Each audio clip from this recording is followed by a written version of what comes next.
भगवत गीता केवल निर्वाण दात्री ही नहीं है, निर्माण कत्री भी है।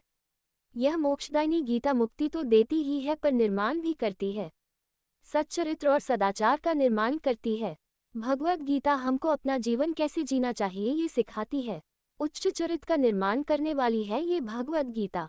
इसका जो पठन पाठन करता है, श्रवण मनन करता है, उसके जीवन में भी सदाचार आ जाता है।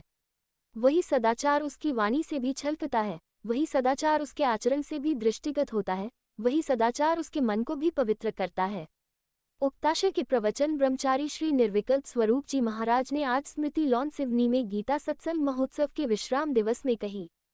पूज्य महाराज श्री ने कहा कि सनातन हिंदू धर्म की 10 विशेषताएं तो जो विश्व के किसी अन्य पंथ मजहब में नहीं है। पहला, हमारे धर्म में 16 संस्कार होते हैं जो किसी धर्म में नहीं होते। यहाँ तक कि हमारे सनातन धर्म में मरने के बाद भी संस्कार होते हैं। यही हमारे धर्म की विशेषता है। दूसरी विशेषता है वर्णाश्रम, जो एकमात्र सनातन हिंदू धर्म में ही है। इसमें ब्रह्मचर्य, गृहस्थ, वानप्रस्थ, संन्यास शामिल है। तीसरी विशेषता पुनर्जन्म, अर्थात मरने के बाद फिर से कर्म के अनुसार जन्म होता है। चौथी विशेषता है अवतारवाद, अर्थात सनातन धर्म में ही भगवान अवतार लेते हैं, ये केवल भारत में ही होता है। पांचवी विशेषता यज्ञ संस्कृति, ये जो यज्ञ के द्वारा परमात्मा को प्राप्त करना, यह सनातन धर्म में है। छठी विशेषता वेदों की अपौरुषेयता, ये हमारे हिंदू धर्म का मूल ग्रंथ वेद से संबंधित है, ये किसी व्यक्ति द्वारा निर्मित नहीं है, वेद स्वयंभू है।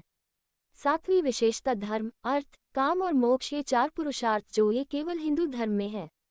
आठवां है पतिव्रत धर्म, जो नारियां अपने पति को ही सब कुछ मानती हैं, वह पतिव्रता कहलाती है।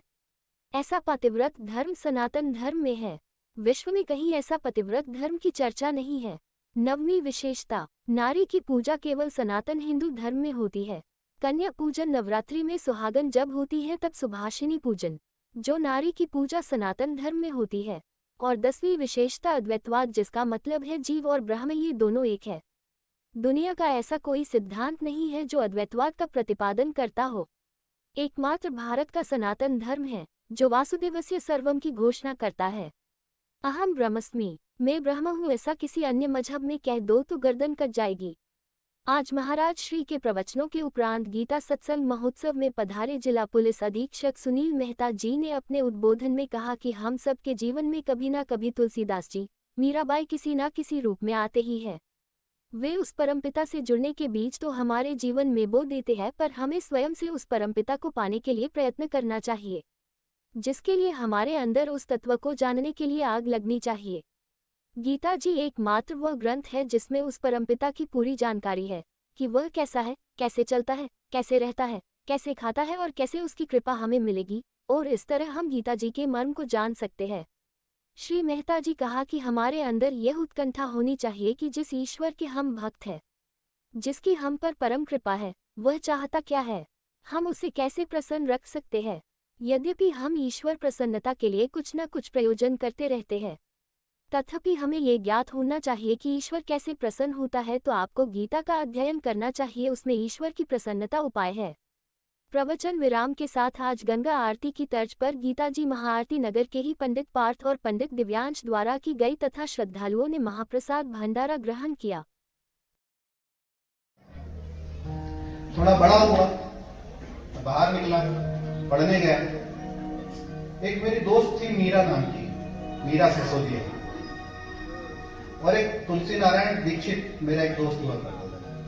जब भी उनसे मिलता तो वो बोलते थे कि मेरे पिताजी मेरे लिए ये लेके आए हैं, मेरे पिताजी ने ये दिलाया है, कोई पेन दिलाया है।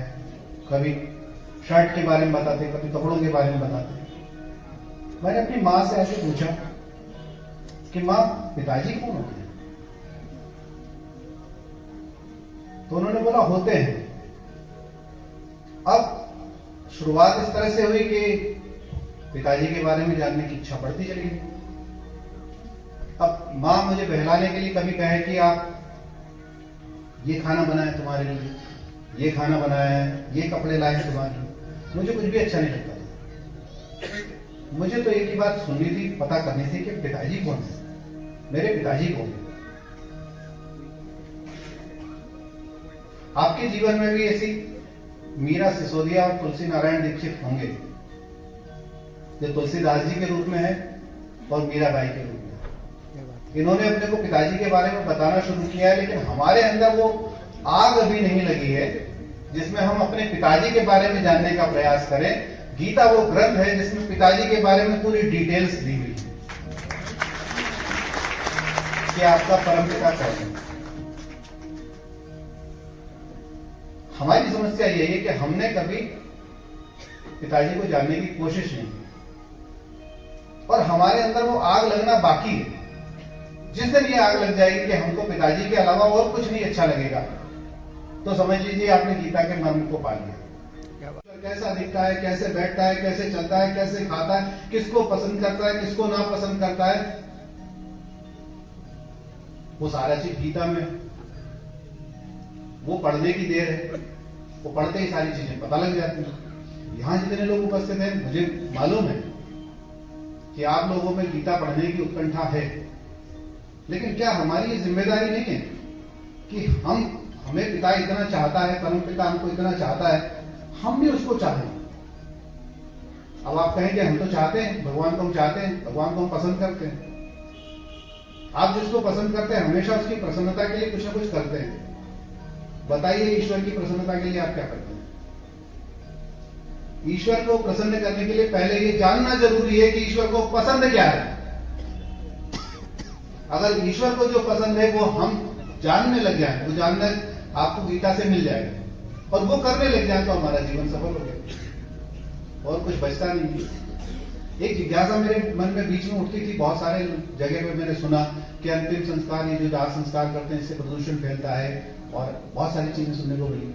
मैं आपको एक चीज कहना चाहता हूं कि अगर दुनिया में कोई अंतिम संस्कार है तो वो केवल दाह संस्कार है। उससे अच्छा अंतिम संस्कार कोई नहीं। और ये उत्तर मुझे गीता में मिला। पता है आपको, अभी प्रश्नोत्तर श्रृंखला चल रही थी तो सब लोगों ने बोला, कुछ प्रश्न पूछे गए, उत्तर दिए। आपको पता है आपका शरीर कितने तत्वों से बना है? 5 तत्वों से। कौन कौन से तत्व? अग्नि, पवन, जल, धरा और आकाश। हमारे अंतिम संस्कार में ये 5 यूज होते हैं, बाकी अंतिम संस्कार में 5 यूज नहीं होते। अगर होते भी हैं तो वो बहुत कम मात्रा में यूज होते हैं।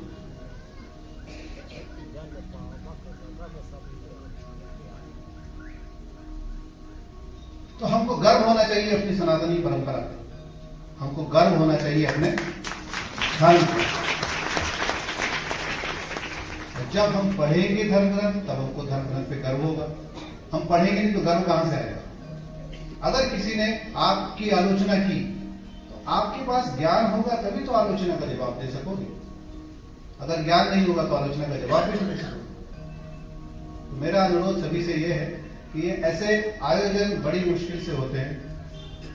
ऐसे आयोजनों को अपना संपूर्ण योगदान दें। अभी मेरी मीटिंग चल रही थी और मैं मीटिंग से मेरे मन में उत्कंठा थी कि जल्दी से खत्म हो और मैं यहाँ पहुंच सकूं, कार्यक्रम खत्म होने से पहले मैं यहाँ पहुंच जाऊं।